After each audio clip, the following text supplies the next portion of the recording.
This is Joshua Munson, and you're watching From the Sideline. Hey, fights Troy right underneath. And you in the advance.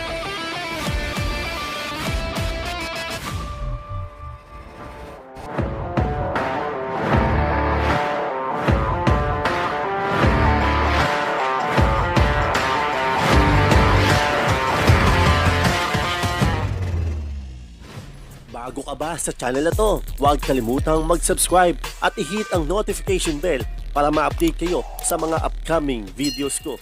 Maraming salamat mga sir. It's the pick for Northport, Batang Pier. Northport selects Troy Reich. Yes sir! Sa aming ikalabindalawang episode ng Last 2 Minutes Podcast, na-guest nga po natin ito nga si Troy Reich at may mga ilang bagay nga tayo nga natanong sa kanya at ano ba ang ating aasahan sa Twin Tower version ng Northport Batang Pier tambalang Greg Slaughter at Troy Reich. At narito po ang ilan sa aking mga naging katanungan dito kay Troy Reich. Ako nga pala si Kino at welcome sa aking channel From the Sideline. Hi Troy, good afternoon. I'm Kino from the Sideline.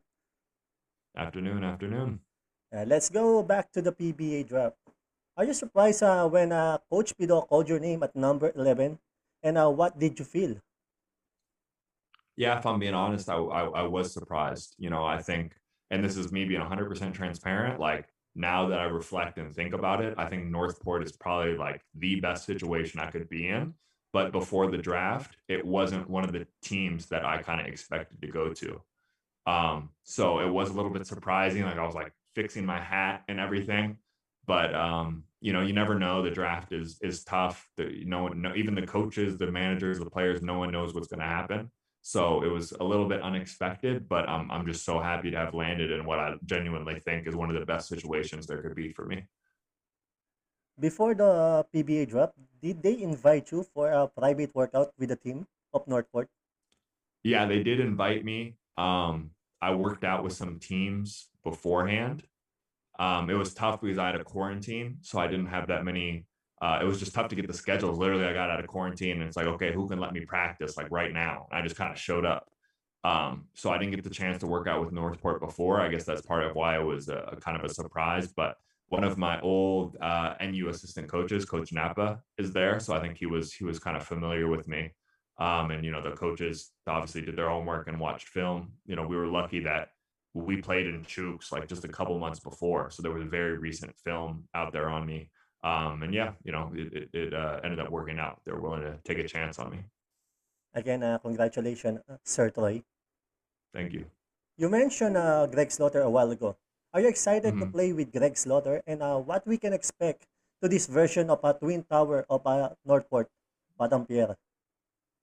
Yeah, I'm super excited. I think it's, you know, there's so many different ways. I mean, first of all, just to learn from him. You know, I think I'm probably going to be guarding him every day in practice. At least that's what Jamie was joking with me about. He's like, man, I had to guard Greg because you weren't there. So, you know, so I'm going to definitely be getting a lot of that in practice. So to learn from him, I think, you know, kind of like I said, in a sense, to be the understudy. I think there's a chance for me to play kind of minutes at the backup five, but also, as you kind of mentioned, I think we could play together potentially.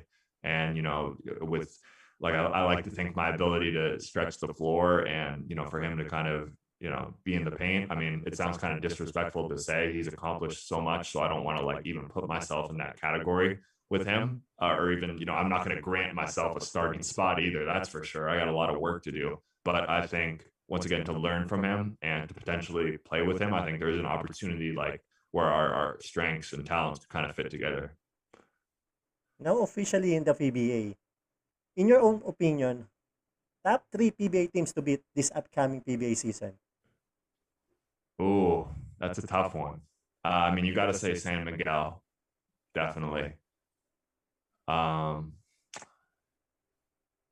going to put Ginebra there too. And then I'm going to have to say, I'm going to say Phoenix is kind of like my, you know, like, you know, more off. I mean, that's a strong team, man. That's a really strong team. I think you can make arguments for like Magnolia and obviously the MVP teams as well. But just off the top of my head, I guess those were the ones that come to mind.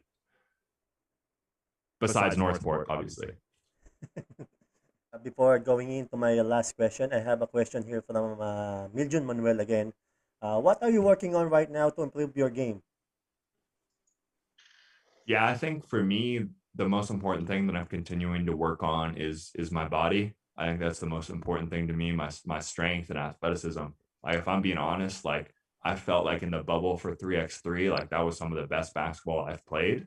And you know, that whole like for months, the gyms weren't even open, like the basketball gyms. I just spent that whole time working on my strength and athleticism. Because I feel like for me, like you know, everyone has to work on it, but like I feel confident in my shooting. I feel confident in my basketball IQ. Like that stuff comes back to me pretty quickly. So especially to defend the Giants in the PBA, and then also hopefully to be quick enough to guard some, you know, quicker players on the perimeter as well. I feel like that's the most important thing for me. So that's really what I've been working on, just putting in like reps in the weight room and running and jump rope and all that kind of stuff. Okay, sir, Troy, this is my last question. PBA player that you don't want to play because he is too good and will give you so much headache. I don't think I can say like there's a play. I can't. I won't say I'm afraid of. I'll change the question because I won't say that. But I think kind of what I said earlier, Junmar and Japith is like that's always going to be a challenge. So I guess those would be like the matchup that I know I'm gonna have to like. If I get that opportunity, I got to bring my A game too. Well, speaking of Kai Soto, do you think he will make the NBA someday? Just a quick question. Thank you. I think he still has a chance. I just think that I don't know. It's just tough. It's tough. There's so many like you know people who are trying to steer him a certain way, and like so many different things going on. I feel for him, man. Especially too. Like I know there's been like critics of him lately, man. That's tough. You know. So I guess I'll once again no one asked, but I'll give this my opportunity. Like guys, just stick behind him. It's so tough. Like it's so tough. You don't understand. Even to be in the G League, do you know how good like those players are? That's such an accomplishment. So it's going to be really tough. And I have like teammates. I knew this whole time. I have teammates from Wake Forest who are 7-footers who could touch literally the top of the backboard. They could grab something off the top of the backboard, and they made it. You know, they never suited up in the NBA. So, but I think Kai is a really smart kid, and you know, you can't teach height, and so I believe if he keeps working, anything is possible. Thank you. Anyone who's supporting me, like from NU to Chooks, from if we happen to have any Wake Forest fans in the chat, you know, Northport fans now, thank you so much. It means the world to me, and like especially in the bubble last year, like we talked about it. We feel a real obligation to you know hopefully put on a show for you guys, provide some entertainment.